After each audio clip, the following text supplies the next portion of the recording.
Alright guys, welcome back to the start of another project. So this one is going to be a pretty decently big piece of furniture. We're going to be building an entryway table that is going to have a top section with some cabinets and some drawers in that. Then on the bottom we're just going to have a nice big open shelf that's going to be all nicely supported. And so we're going to be building this whole project out of ash. I went and picked up a bunch of 8/4 stock yesterday that we're going to be working with and breaking down today. And the whole basis of this project is going to be around using the tried and true dark walnut stain. Because in the video where I tested out 2 of the tried and true stains, I seemed kind of unimpressed. It seemed like I was not happy with the product, and at the time, that's very much so true. But as I've kind of looked at this piece of ash that I stained in that video, I've actually kind of fallen in love with both of these stain colors as they've kind of cured up. The other thing that we're going to be doing more so now is working with ash. So I'm very much so running out of money, so I can't quite afford to be doing the white oak and walnut kind of projects that I typically like doing on my channel. So we need to work with some less expensive woods, and that's exactly where stain comes in, because it allows you to make this less expensive wood that is not a super nice color, in my opinion, make it just a little bit of a nicer color. All right guys, before we jump into the video, I want to let you know that today I just launched my Patreon page. So I'm going to be handling all of my memberships and that kind of stuff there. So if you'd be willing to go check that out and help support the channel a little bit, I would really appreciate it. If you visit patreon.com/MorganHurst, you can find all the information there. I've got 3 separate tiers depending on which level of support you want to show, with some great perks added for each different tier. Also on the Patreon page, I'm running a public poll, so that means you don't have to be a member of the page. Anyone can submit their answer to this poll to just let me know what kind of content you guys want to see. Whether it's more furniture like the blanket chest we just did, or things like the hand tool only projects that I did recently. I'm really interested to hear just what kind of content you guys want to see. So make sure you pop over to that page, submit your answer to that poll, and if you're willing, please check out some of those tier levels and the perks that are included in them. Anyways guys, thank you very much, and let's get back into this video.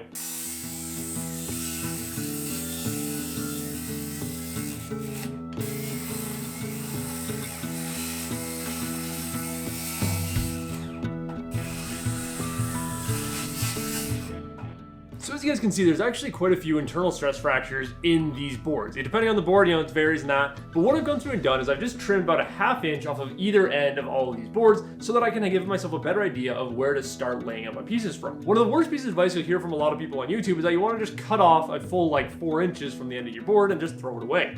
Now that's a horrible life choice, because you're literally throwing away money at that point. What I like to do is I like to do that trimming cut and figure out what I'm working with. And so a perfect example of that is this board right here. On this end, there's not a single crack, check, internal stress fracture, anything like that. It's a completely clear cut. On the other end, we do have some stress fractures that were hidden behind that first half inch of material. So I know this bottom board, when I'm laying out my pieces that I want to get out of it, I can just start from this end and work my way down. And I know to keep in mind that I want to try and avoid that very end of the board here. There are other boards where I have stress fractures and checks at both ends, but all I need to do here is just lay out my pieces more logically to figure out if I can work my way around those cracks in that. So things like your post legs are a really good way to work around cracks. So again, that's just one of those things to keep in mind. When you get boards, don't just start hacking off material off the ends and throwing it away. Start by just doing a cleaning up cut of about a 1/2 inch, then start trying to figure out if you can lay out your pieces. Then only when absolutely necessary, then start removing more material.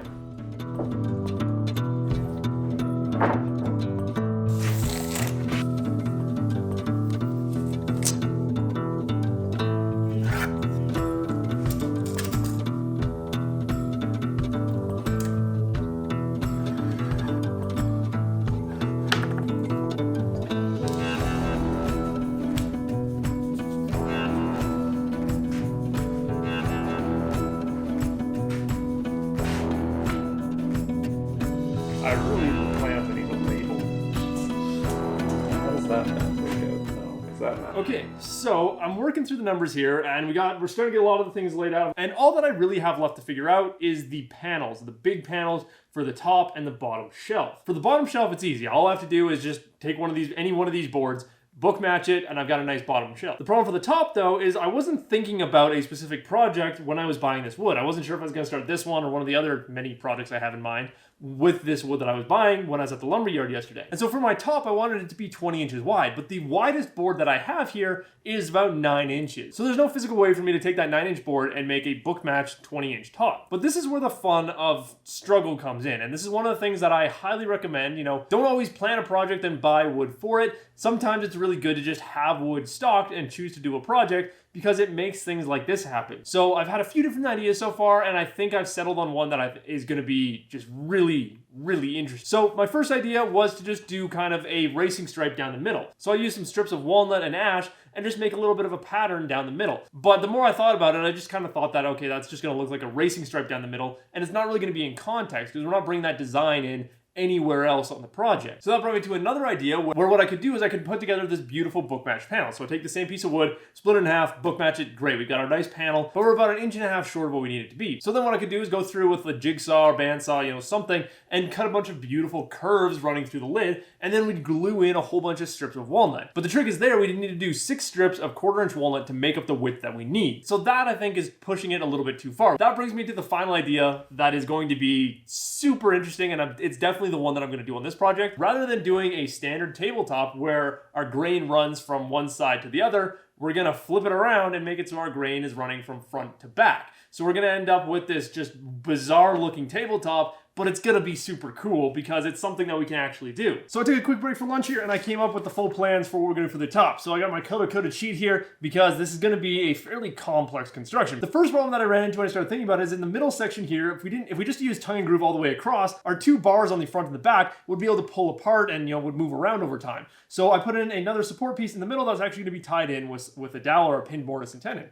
Then we have all of our normal slat pieces here in green that are just going to be a tongue on one side and a groove on the other. Then these orange ones here are just going to be a double tongue, so they're going to have a tongue on both sides to go in a groove on the red one here as well as the green one on the other side. And as far as design goes, I think this is just going to be, again, something that I've never seen before, and it's just going to kind of be something special.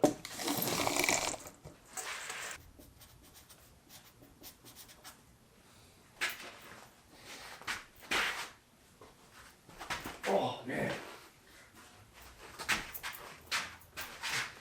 So with all of our pieces laid out, we actually have a pretty good setup here. I know you guys might be thinking this is a very boring video. All we've done is watch you write stuff on boards and measure and do all that kind of crap. That's exactly what has to happen at the beginning of a project. For me personally, I think one of the reasons I've had a decent amount of success in the furniture projects I've done in the past is because at the beginning, I always take the time to lay out all my pieces. I figure out where every single piece is going to come from before ever starting it. There are a few components I have yet to do anything with though, and that is mainly our floating panels for both the door and the side walls of this thing, our back panel slats because I'm not quite sure what I want to do with those just yet, and the shelves that I may or may not actually add into the cabinet areas of this when it's done. But right now I don't want to go through the effort of milling the lumber and getting all that ready when I'm not sure if I want those components in there. The other part with all of our floating panels for both the sides and the door, even though I know I want them out of walnut, I don't want to put them together just yet because we've now kind of introduced a theme into this project and I want to consider bringing it into other areas. So now that the top has this beautiful tongue and groove setup to it, that may be a design style we want to bring into our side panels and our door panels and that, just to connect some of those areas together visually. But again, that's something I have to think about and I don't want to just start cutting into walnut when I don't quite know what I want to do. The next thing we have to do here is go through and rough all of our pieces out. So this is going to be a lot of milling work and a lot of bandsaw work mainly.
And so that is how you spend a full day turning about $400 worth of 8-quarter, thick stock basically into 4-quarter stock. In fact, we are exactly at 4-quarter stock because all these pieces right now are 15/16 of an inch thick, which is precisely 4-quarter stock. So you might be wondering why I went through all the effort of turning all this 8-quarter stock into 4-quarter stock. And the answer to that is in the video that I posted yesterday. It's a decently long explanation, so I didn't want to put it into this video, but the simplest form is with 8-quarter stock, you get the best quality wood, and especially with ash, you get a little bit of a denser grain, just again, better quality wood.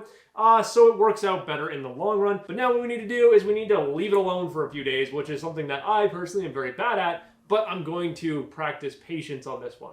So I'm going to move all these pieces off my table saw because this was just the most convenient place to stack them. Then I'm going to put down a whole bunch of stickers across my table saw here, and we're just going to lay all these pieces out and try and put as much weight nice and evenly over them so that they start to kind of flatten out and they do their own thing for a little while. We do have some pieces that obviously sprang a little bit more, like you can see right here. Those pieces were pretty springy, but after a few days, those will basically go flat, and if they don't, we can always continue to work with them in a little bit more of a manipulative way. But I'm sure that as long as we put those at the bottom of our pile, they will be just fine when we come back and actually need to do our final milling on them. But anyways, I won't bore you guys with the footage of me actually stacking these pieces because there's really nothing exciting about it. So as always, guys, I do hope you enjoyed this video, and I will see you in the next one.